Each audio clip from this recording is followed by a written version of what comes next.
was born in 1926 in a town called Yucaipa, California. And I joined the Navy. I went through schools in that area, and in 1943 I joined the Navy. And in the brief episode in the boot camp, they gave us silhouettes of different ships the Navy was operational.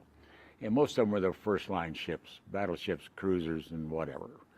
And we all figured we'd be sent to one of these types of ships, destroyer or whatever.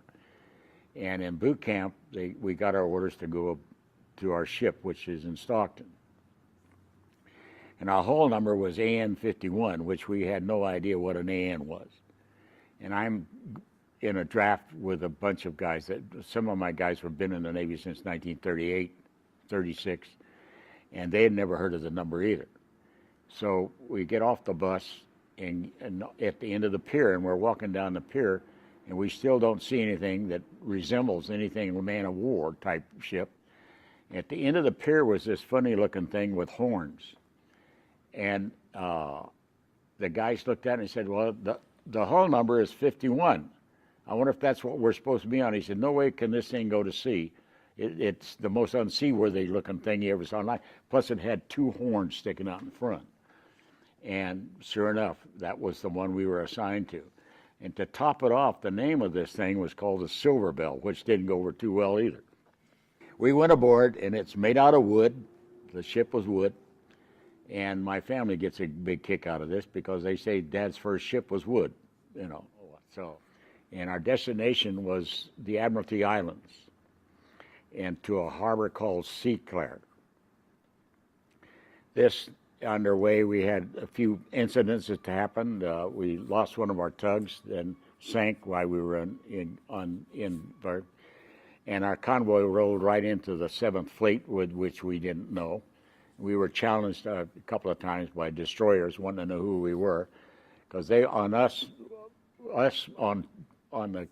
their radar, they looked like a submarine basically, because we were funny looking anyway, and so they challenged the old man. I was 17. I was the youngest one aboard. I grew up basically on the ship. I was 21 when she was put out of commission. We had a Liberty Party, not a Liberty Party, but a work party go ashore to pick up stores to bring back the ship.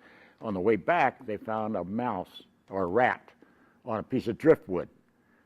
Well, we had lost our dog some time ago. He fell down a hatch and broke his neck, and so the guys were looking for another mascot of some sort. So they decided they would bring the rat aboard. And they named him Rudolph, and then they built a cage for him and all this, unbeknownst to any officers on the ship that we had a rat aboard. And they named him Rudolph, gave him a service number, and then made him a seaman first. As he was with us on different invasions and stuff of this sort, he got promoted on the way up. Well, he finally died of old age, and we had a funeral service for him on a fantail. The old man read over him. The carpenter's mate made a little plank, and our quartermaster took a flag and made an American flag out of it, and we put weights in it. We took a couple of shekels and put him in a little canvas bag, and the old man read over him, and we put him over the side. And most all of my guys, well, there's only a couple of them left now, we sent the funeral notices. I saved the funeral notices. Now, almost all of them have the funeral notice of Rudolph, which is another story that, you know. But there's things like that that I wish that on every ship, not just mine, but I've got buddies that have been on different kinds of ships. I was on an aircraft carrier that's got stories on it. And, you know, it's just, they're lost forever because somebody didn't think enough to do this, to record some of the stuff that should be everybody to look at and enjoy, actually. A lot of that, it's not the blood and guts part of it, it's the funny parts, you know. Like aboard, I had a mess cook, for instance. There's another story of a mess cook that we had. He was helping our cook, and we were having rice of all things for one of the things. So he showed the kid, it's made this big steel hoppers, aluminum or whatever, stainless steel cup that run by steam. And he was showing him, he just put this amount of rice in this thing and that's it. Well, the kid said, this guy's off his rocker. We got all these guys aboard, and all that rice is going to, he said, no way. He just dumps the whole bag into this hopper.